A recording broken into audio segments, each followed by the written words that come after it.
Hey, Anna with Magnolia Mouths Media. Tonight we're in Jackson, Mississippi at Lemuria Bookstore. I'm sitting with Susan Cleland, founder of Mission Vigilant for the 22. Hey, Susan. Hey, How are you doing today? good. Thank you so much for sitting down with me right before your book signing. Absolutely. Very exciting. Yes. Susan, can you tell us what Mission Vigilant for the 22 does? Well, we actually help veterans and first responders have counseling that are afraid to use any insurance or that do not have any funds, so we can fund it for them. What made you start this foundation? So we lost our oldest son to suicide. He was a veteran. He was in the Air Force. Um, it'll be 5 years, June. So this past June, it was 4. And 2 years ago, we decided we wanted to do something so other moms and dads would not lose their children. So you found purpose for your pain. Yes. To help other families, did you see any signs of PTSD? Never. I Neither did any of his friends. Never. it just came. Yeah. I feel like that's what people miss, is that there's not. So one thing I'm trying to be cognizant of is to encourage people to reach out, Right. because we don't know always to come to you. And wow, that was a powerful example right there. Right. Tell me something about his memory, something you love to remember. Oh, he was just full of life, the life of the party, the biggest hugs. Wanted to always make you feel good. Didn't care about himself. Yeah. Always happy, the best hugs. Oh my gosh. His smile would light up a room. Oh, So, people I think that are constantly doing for others, I think we need to check on them from time to time because their life is full of, I want to do, and help, and they yeah. forget they need to calm down and rest for themselves. That's why I try to do that for myself. They forget self-care. Yes, they Yes, really do. that's a good point. I read a review on Amazon of your book. He said you went places that are really impossible to go, and your book gives hope. It just what I read made it sound like what you have done is basically the impossible.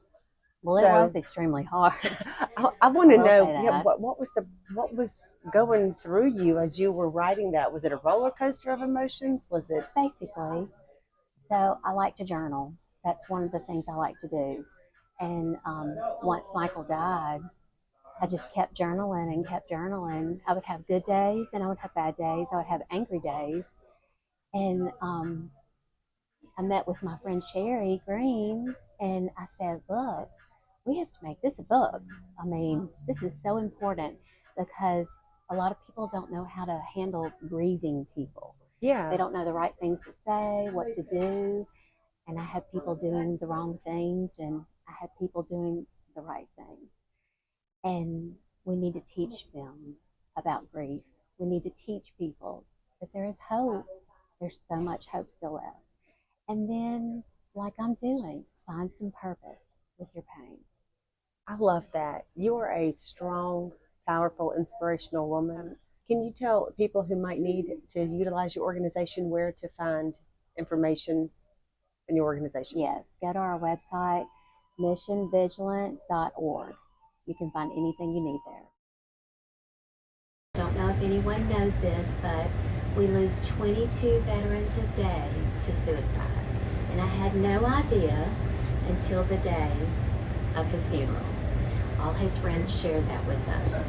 So, a couple of years later, we decided we needed to do something for all these other moms and dads and friends and loved ones. We didn't want them to lose any. And we formed Mission Vigilant.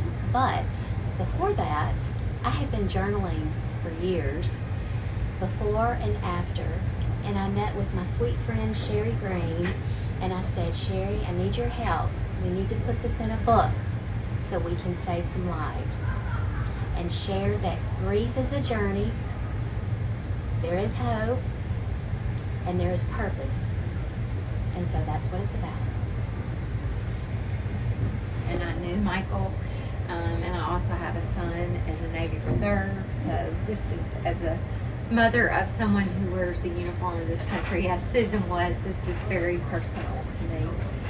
I've also lost 2 friends to suicide, and so walked that path just as a friend in someone's life. But the book is divided into 4 parts. The first part is Susan's story of the horrific loss of Michael, and the second story is about the phenomenon of veteran suicide, and we did a lot of research in the book. The third part is about, I love it was a phrase from Susan's journal, but it was sparkles of joy. I just love that, but just sort of how God helped her start to put her feet on the ground and get up out of bed and find some purpose every day. And then the last part of the book is called Mission Vigilant for her nonprofit. But that's our hope, as she said, to help encourage certainly survivors who are now having to walk with a limp, missing that loved one in their life, but also we hope we can save lives. Do we think we're going to stop suicide? No, we're not, but we sure hope we're going to make somebody think really long and hard before they take that very permanent solution to temporary problems. So we thank y'all for being here today.